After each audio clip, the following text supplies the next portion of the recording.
Bonjour mesdames. Bonjour. Vous avez bien mangé? C'était excellent. Comme Martha m'a dit tantôt, vous êtes mes cobayes. Parce que c'est la première fois que je fais ça. Donc merci Martha d'aider à mon anxiété. J'ai vraiment été bénie d'écrire ce message-là et j'aimerais ça remercier ma soeur Angie qui m'a coachée pendant 1 mois et demi pour le faire avec douceur et grâce. Donc, vous avez vos Bibles, mesdames, ou votre cellulaire. J'aimerais ça qu'on tourne tout de suite dans Marc 14, 1 à 11. Je vais vous laisser le temps de tourner. Marc 14, 1 à 11.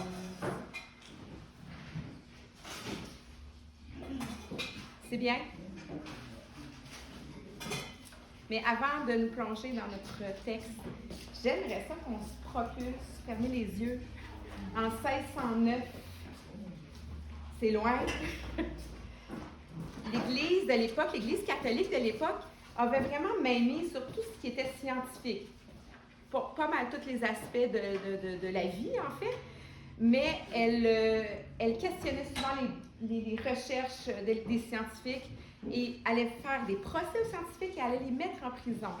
Et c'est ce qui est arrivé à Galilée. Je suis sûre que vous vous rappelez de Galilée, on a appris à l'école. Galilée a fait une découverte exceptionnelle. Il affirme que la Terre tourne sur elle-même, mais qu'elle révolutionne autour du Soleil. Et à cette époque-là, les chefs religieux, comment ils interprétaient la Bible, c'était le contraire. La Terre devait être le centre. Dieu avait fait ça comme ça, c'était le centre, c'était l'apogée de sa création. Donc, Galilée a eu un procès pour dire que, dans le fond, il allait à l'encontre avec la parole de Dieu. Mais Galilée était fatigué de se battre contre les chefs religieux. Donc, dans sa vieillesse, il a accepté, il s'est rétracté, mais ils l'ont quand même mis en prison. Et pourquoi je vous raconte cette vraie, mais vieille histoire? C'est parce que ça nous démontre qu'une simple interprétation peut influencer quoi? Nos perceptions, notre attitude, notre but, notre vision. Nous faire passer à côté de belles découvertes comme celle de Galilée et même nous faire passer à côté du vrai Messie, comme dans le texte de ce matin. Donc, je vais lire notre texte, Marc 14, 1 à 11. La fête de Pâques et des pains sans levain devait avoir lieu 2 jours après. Les principaux sacrificateurs et les scribes cherchaient les moyens d'arrêter Jésus par ruse et de le faire mourir. Car ils disaient que ne se soit pas pendant la fête, afin qu'il n'y ait pas de tumulte parmi le peuple. Comme Jésus était à Béthanie, dans la maison de Simon le lépreux, une femme entra, pendant qu'il se trouvait à table.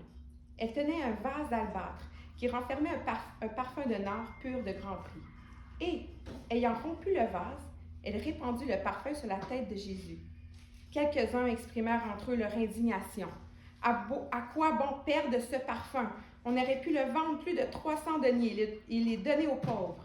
Et ils s'irritaient contre cette femme. Mais Jésus dit, « Laissez-la. Pourquoi lui faites-vous de la peine? Elle a fait une bonne action à mon égard. Car vous avez toujours les pauvres avec vous. Et vous pouvez leur faire du bien quand vous voulez, mais vous ne m'avez pas toujours. Elle a fait ce qu'elle a pu. Elle a devancé embaumer mon corps pour la sépulture. Je vous le dis en vérité, partout où la bonne nouvelle sera prêchée dans le monde entier, on racontera aussi en mémoire de cette femme ce qu'elle a fait. » Judas Iscariote, l'un des 12, alla vers les principaux sacrificateurs afin de leur livrer Jésus. Après l'avoir entendu, ils furent dans la joie et promirent de lui donner de l'argent. Et Judas cherchait une occasion favorable pour le livrer. Ce récit nous révèle qu'une méconnaissance de qui est le Messie peut avoir de graves conséquences. Bien connaître le Messie transforme le but pour lequel j'accomplis les œuvres. Car, puisque Jésus est le oint de Dieu, le oint pas loin, mais le oint de Dieu, soyons motivés à accomplir les œuvres bonnes dans notre mission de témoin de la grâce de Dieu. Je vais répéter. Puisque Jésus est le oint de Dieu, soyons motivés à accomplir les œuvres bonnes dans notre mission de témoin de la grâce de Dieu. Ce matin, nous allons explorer les 3 scènes qui se présentent dans notre passage à travers 3 points essentiels. Premier point que je vais exposer, c'est « Acceptons qu'une vision juste fait naître des attentes appropriées ». Le deuxième point, c'est « Reconnaissons avant toute chose qui est véritablement le Messie ». Et finalement, approprions-nous notre appel à le glorifier et partager son évangile. Donc, nous allons découvrir tout de suite les attentes, la vision, les attentes exposées dans notre texte. Acceptons qu'une vision juste fait naître des attentes appropriées. Pour commencer, on va regarder la vision que certains groupes ont dans notre texte. Et leur attente devient le fruit de leur perception du Messie.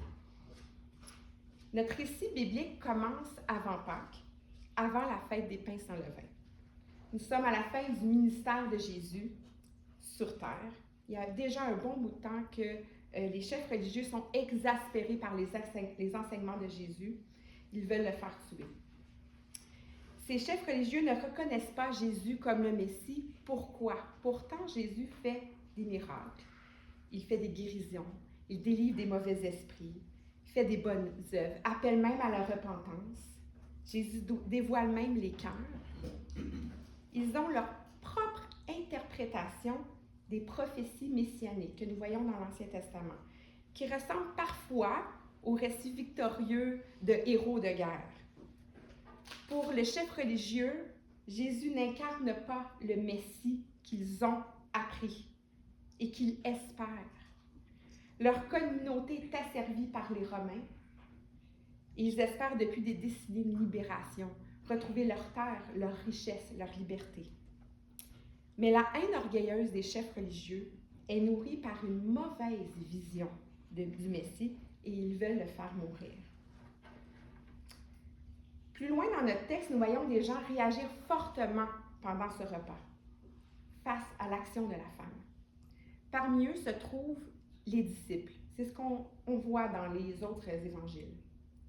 Les disciples ont aussi grandi avec cet enseignement-là du Messie politique.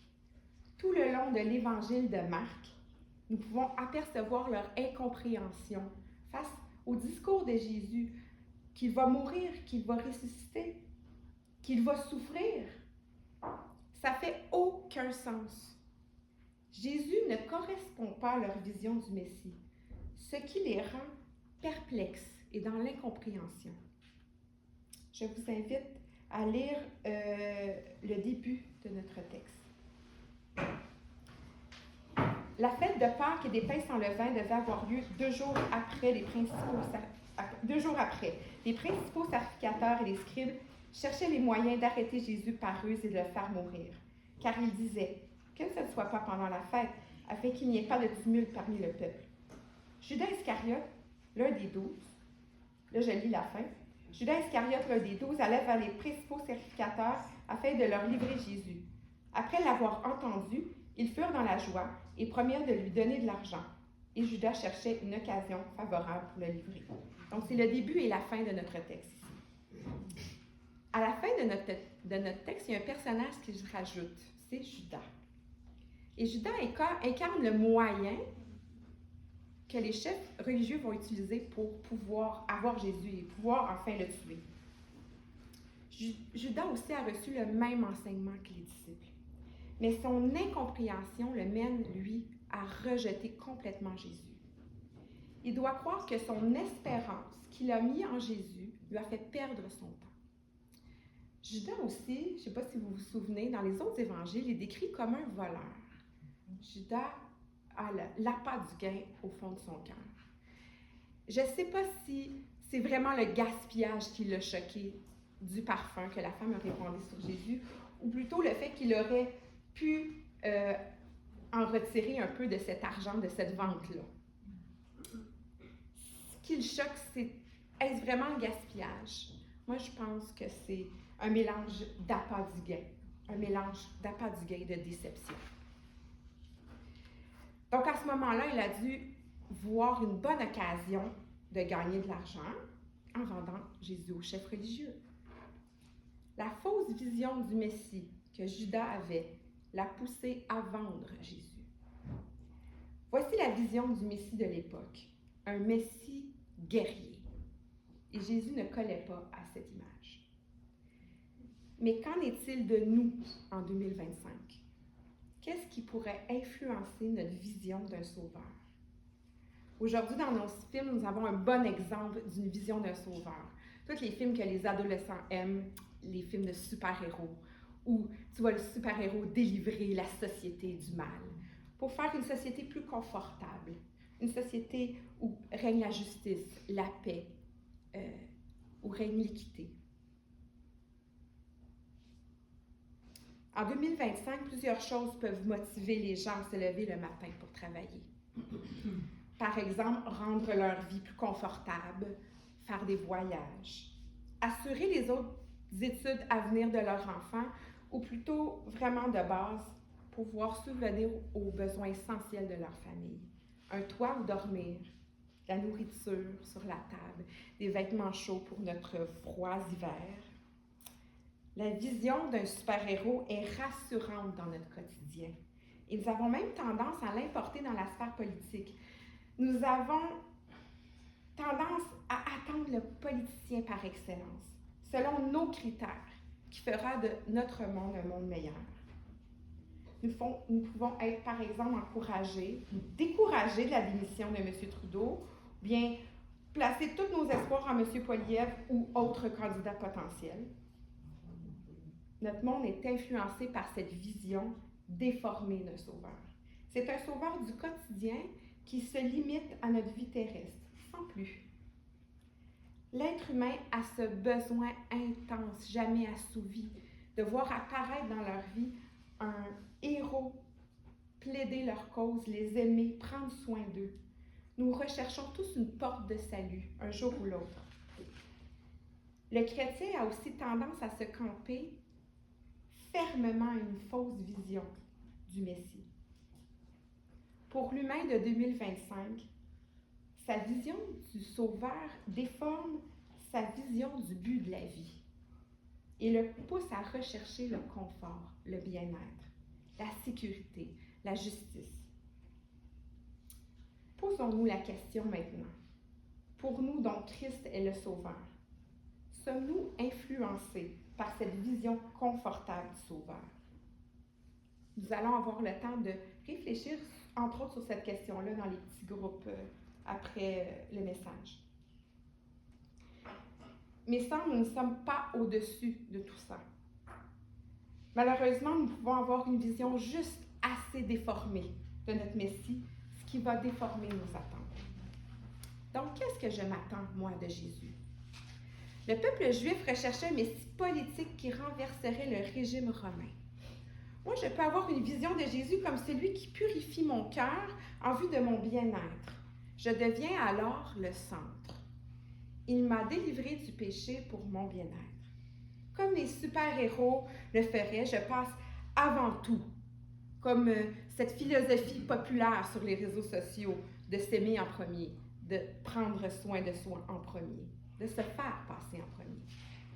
Cette vision va apporter des dérives, comme la fameuse fausse évangile de prospérité, où les œuvres du croyant deviennent le rocher de leur salut. C'est une vision égocentrique du salut qui culpabilise et nous décentre de Jésus. Une mauvaise vision du Messie nous conduira à nous centrer sur nous-mêmes. Mais Jésus est un Messie du cœur qui renverse le régime du péché pour établir son royaume. Ce n'est pas nous le centre, c'est Dieu et son royaume. Donc, à la lumière de cette vision juste de notre Messie du cœur, on va regarder le centre de notre passage. Nous sommes rendus au point 2, reconnaissons avant tout ce qui est véritablement le Messie. Donc, je vais lire le verset 3 à 9. Vous pouvez regarder dans votre parole.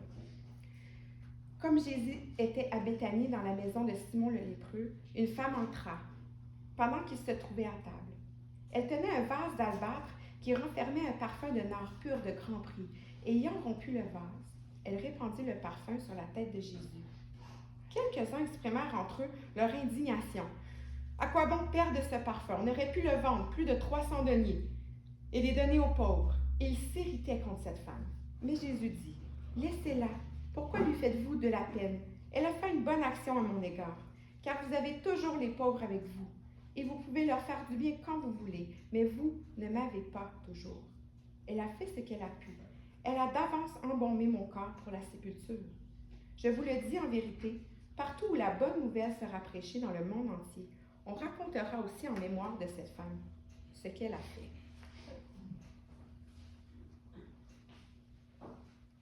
Avant d'analyser cette partie du texte, j'aimerais savoir si vous connaissez la cérémonie des chandelles dans les mariages.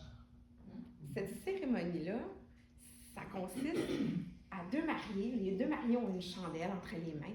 Ils vont l'allumer avec des chandelles déjà allumées par leur mère ou des amis chrétiens qu'ils ont. Et puis, avec ce feu-là, ils vont allumer une seule même chandelle. Et ce n'est pas seulement pour faire joli sur la scène, un beau chandelier à 3 branches. Donc, ça porte une grande signification, une riche signification qui met de l'avant l'unité du couple que Dieu a prescrit. Et dans notre texte ici, on a aussi une image très riche en signification. La femme apparaît dans l'histoire dans un moment banal du quotidien, un repas chez Simon, où il y a Jésus, bien entendu, et les disciples. Tout à coup, elle survient transportée par un élan de reconnaissance envers Jésus. Et ce parfum qu'elle verse sur le corps entier de Jésus, c'est vraiment l'image de son amour débordant pour lui. Elle oint Jésus de la tête aux pieds. J'aimerais vous exposer 3 paliers de signification pour cette action mystérieuse de la femme. C'est pas pour rien que les gens ont été choqués. C'était complètement imprévisible. Premièrement, il y a ce qui a poussé cette femme à faire cette action. Dans Marc et Matthieu, cette femme survient au repas, rentre dans la pièce et oint Jésus. Dans Jean, il semblerait que ça soit Marie, sœur de Marthe et de Lazare. Marthe sert, tandis que Marie prend un flacon, le casse et oint Jésus. Dans tous les cas, cela semble un élan d'amour et de reconnaissance, et c'est très exhortant. Deuxièmement, Marc nous révèle à travers son évangile et cette onction une image forte de qui est véritablement Jésus. Comme si Marc nous prenait la tête et nous la tournait pour qu'on puisse regarder dans l'Ancien Testament. Dans l'Ancien Testament, les rois étaient oints. Cette référence-là, tout le monde aurait dû la comprendre, et surtout les disciples. Tout au long de l'évangile de Marc, Jésus mentionne sa royauté. Il y avait un lien à faire avec les enseignements reçus depuis leur jeunesse et ce que Jésus leur enseignait. Soit que Dieu a choisi Jésus, son Fils unique, comme le roi ultime. Est-ce que la femme avait saisi pleinement la royauté de Jésus? Peut-être. Mais ce qui est certain, c'est qu'elle l'avait révélé par son geste. Finalement, oindre est une image de sa mort à venir. C'est comme embaumer un mort. Jésus l'affirme clairement lorsqu'il plaide en la faveur de la femme qui est vraiment critiquée. Elle l'a fait en vue de ma sépulture. L'œuvre de la femme va bien au-delà de simplement aider les pauvres avec la vente d'un parfum. Elle révèle qui est Jésus. Ça va bien au-delà d'un geste de reconnaissance. C'est une action à la fois remplie de signification et à la fois choquante et déroutante. C'est un geste fort qui restera gravé pour longtemps dans l'histoire. Ce qu'il révèle est puissant. Marc nous donne un contraste entre une mauvaise vision du Messie et une juste vision du Messie. Et ainsi nous révèle que ce Jésus bienveillant est le roi oint qui va mourir. C'est ça la vraie définition du Messie. Et nous devons saisir cette vérité même en 2025. La juste interprétation des prophéties messianiques nous pointe vers ce roi, choisi de Dieu, qui souffrira, mourra, ressuscitera pour rétablir son royaume. Lisons la toute première phrase de notre texte maintenant. La fête de Pâques et des pains sans levain devait avoir lieu 2 jours après. Et c'est à cette fête précise que le peuple juif sacrifie l'agneau pascal. Vous rappelez-vous de cette dernière plaie d'Égypte où la mort passe pour tuer les premiers-nés des Égyptiens? Bien, l'agneau pascal est sacrifié pendant cette fête pour nous rappeler ce moment fort de l'histoire d'Israël. C'est une référence au sang que les Israélites ont retiré de l'animal pour mettre sur les linteaux de leur porte, pour que la mort ne vienne pas frapper leur premier-né. C'est ce que Dieu avait dit de faire par la bouche de Moïse. 2 jours après que cette femme ait oint Jésus, le Fils unique de Dieu fut livré et tué.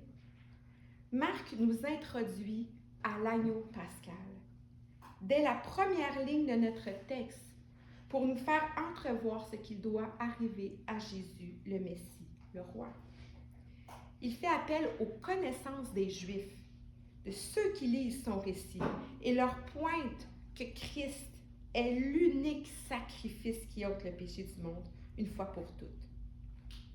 L'agneau pascal qui nous marque de son sceau, sanglant, a fait que la mort n'ait plus d'emprise sur nous. Laissez-moi résumer ce deuxième point. Ainsi, la femme se dit, Jésus mérite ce parfum tout entier sur lui. Marc nous dit, voici le roi. Jésus nous dit, je dois mourir. Et Marc nous dit encore, la mort n'aura plus d'emprise sur vous, qui avez été couvert de son sang. Maintenant, allons voir quel impact cette œuvre rédemptrice doit avoir sur notre quotidien. Donc, le point 3, approprions-nous notre appel à le glorifier, partager son évangile. Quelle est la place des œuvres maintenant? Comme nous avons vu plus haut, les gens sont irrités contre la femme. Les disciples ne comprennent pas vraiment le Messie qu'ils ont devant les yeux. Ils imitent le Christ sans comprendre la portée de ses œuvres. Ils jugent donc l'action de la femme. Sûrement que selon eux, suivre Jésus, c'est imiter Jésus.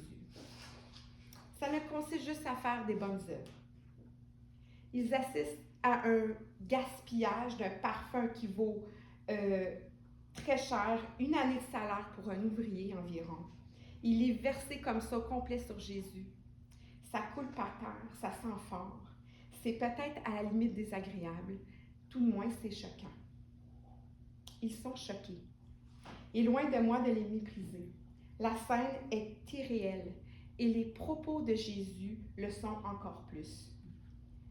Les disciples accomplissent des œuvres sûrement pour imiter leur maître. Et c'est normal. Et c'est bien. Mais ici, Jésus veut leur enseigner sur ce qui doit les motiver à exercer les bonnes œuvres. Soit de présenter qui il est, comme la femme vient de le faire avec son parfum de reconnaissance. Les bonnes œuvres, comme aider les pauvres, vont prendre toute leur pertinence lorsque Jésus sera retourné près de son Père. Et qu'en est-il de nous? Cherchons-nous à être moralement dignes par nos œuvres devant un Dieu simplement moralement bon? Cherchons-nous à aider notre prochain seulement pour faire de notre monde un monde plus sécuritaire, juste et confortable? Ou cherchons-nous par les œuvres qu'il nous donne d'annoncer la bonne nouvelle de son évangile, de le présenter, lui, Jésus, le vrai Messie attendu? Sommes-nous centrés sur nous dans l'exercice de nos œuvres? Je sais que je pose beaucoup de questions, j'en suis bien consciente, mais je pense que c'est des questions très importantes. Cela va nous questionner profondément, questionner nos motifs. J'ai une petite anecdote qui va sûrement illustrer bien mon propos. Un jour, mon mari, qui est très occupé, partageait une belle discussion qu'il a eue avec notre fils, une discussion profonde. Et le frère de l'Église lui a dit « Comment tu trouves le temps, dans ton emploi du temps si serré, d'avoir souvent des discussions profondes avec tes enfants? » Mon mari a répondu qu'il priorise ces moments où il pouvait répondre aux questionnements de ses enfants et faire en sorte que leurs pensées puissent se projeter plus loin, que leur raisonnement soit approfondi.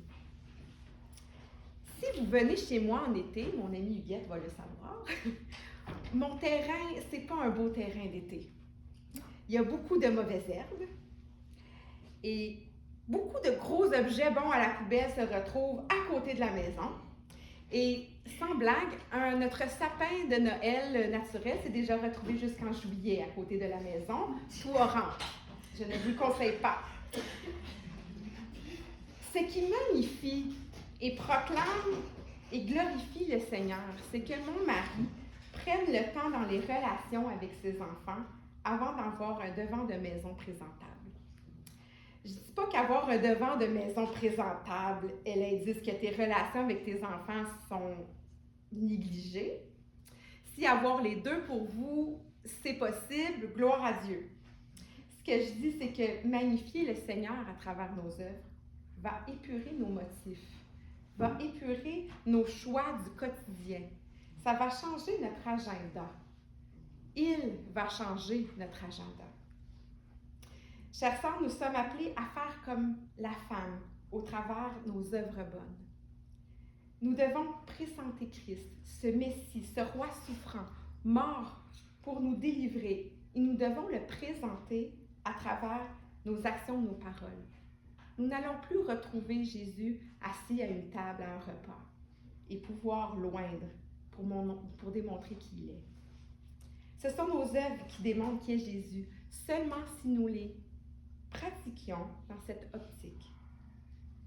Car comme dit Jésus dans notre passage de ce matin, il nous a été enlevé et maintenant occupons-nous d'œuvrer.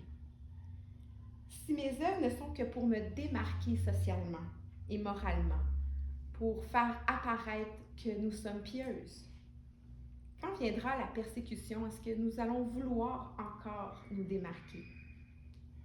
Car c'est à des gens persécutés que Marc s'adresse. C'est comme s'il leur disait « Continuez à émaner Christ dans vos vies, dans vos actions. » C'est comme ça que les cœurs vont être changés. Les cœurs vont être purifiés par le sang de Jésus. Malgré votre souffrance, malgré votre fatigue, l'humiliation des persécuteurs, la mauvaise réputation qu'ils vous apportent. Et nous ne sommes pas seuls, mes sœurs, sans outils. Il nous a donné par sa grâce un cœur renouvelé. Il nous a promis son esprit, son guide. Il a rétabli la relation entre nous et Dieu. Il nous a donné sa parole, il nous a donné l'Église, il nous a donné de nous réunir comme ça ce matin. Il nous a même donné des œuvres bonnes à faire. Alors, magnifions-le tout simplement. Et pour les dames qui m'écoutent et dont la perception du monde s'entrechoque avec mon message de ce matin, je suis certaine que parfois, vous êtes découragées du chemin que le monde prend. Vous soupirez peut-être après un politicien engagé, humble, qui va vraiment vouloir changer les choses.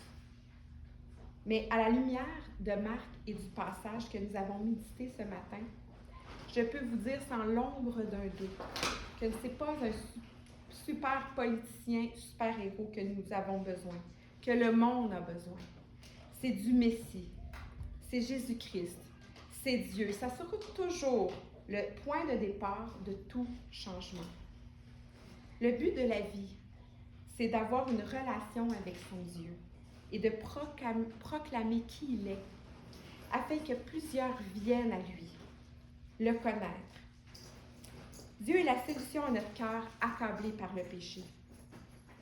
Ce n'est pas une révolution politique qu'il apporte, mais une révolution du cœur. Et cette révolution a débuté depuis la chute dans le jardin d'Éden, en la promesse faite à Ève, d'un sauveur à venir. Et cette révolution, il l'avait prévue même de toute éternité, depuis le début de la vie. Voulez-vous qu'il révolutionne votre cœur? Je vous invite à poursuivre votre découverte de ce roi magnifique dans Marc. Je vous invite aussi à, si vous avez des questions, d'aller voir les responsables de ce groupe de femmes ici. Et je suis certaine qu'ils vont vous accueillir à bras ouverts. Mes sœurs, ce matin, nous avons médité un moment crucial dans la vie de notre Sauveur. Ouais, dans un élan d'amour et de reconnaissance, par une simple femme, quand tous les hommes ne comprennent pas ce qui se passe. À travers l'action de la femme, Marc nous pointe vers tout ce que Jésus est, le Messie, loin de Dieu, qui doit souffrir, mourir, et nous donner d'être purifiés par son sang. Cet agneau pascal ultime nous a été donné un jour, afin que nous puissions le rencontrer et que notre vie soit changée à jamais. Ce que cet acte d'amour nous révèle, c'est la juste façon dont nous devons l'honorer. Dans nos actions, au sein de notre famille, de notre Église, de notre travail, de notre bénévolat peut-être. Tous doivent voir la gloire de Dieu à travers nos bonnes œuvres, que ce soit à travers une parole réconfortante, d'encouragement, un acte de solidarité, notre service envers notre Église. Puisque Jésus est le oint de Dieu, soyons motivés à accomplir les bonnes œuvres dans notre mission de témoin de la grâce de Dieu. Révolutionner autour de moi-même ne servira à rien. Révolutionner autour de cette lumière merveilleuse qui est notre Dieu aura un impact sur les gens, sur le cœur des gens, les gens autour de nous. Recherchons activement à bien connaître notre Messie. Et nos motivations, notre manière d'accomplir nos œuvres sera transformée pour lui et par lui. Soyons émerveillés par sa grâce. Je vais prier.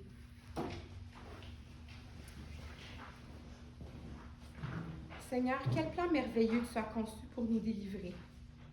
Un plan tellement parfait et saint, inimaginable par aucun être humain.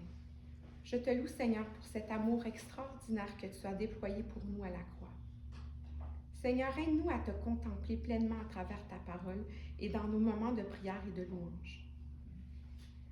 Nous avons le désir d'œuvrer pour te magnifier, pour te présenter à tous ceux qui nous entourent, afin que plusieurs viennent à toi et qu'à leur tour, ils œuvrent pour toi. Je te remercie, Seigneur, pour ce matin entre sœurs. Donne-nous d'avoir de bonnes discussions édifiantes et bénissantes. Et je te prie dans le merveilleux nom de notre Sauveur Jésus. Amen.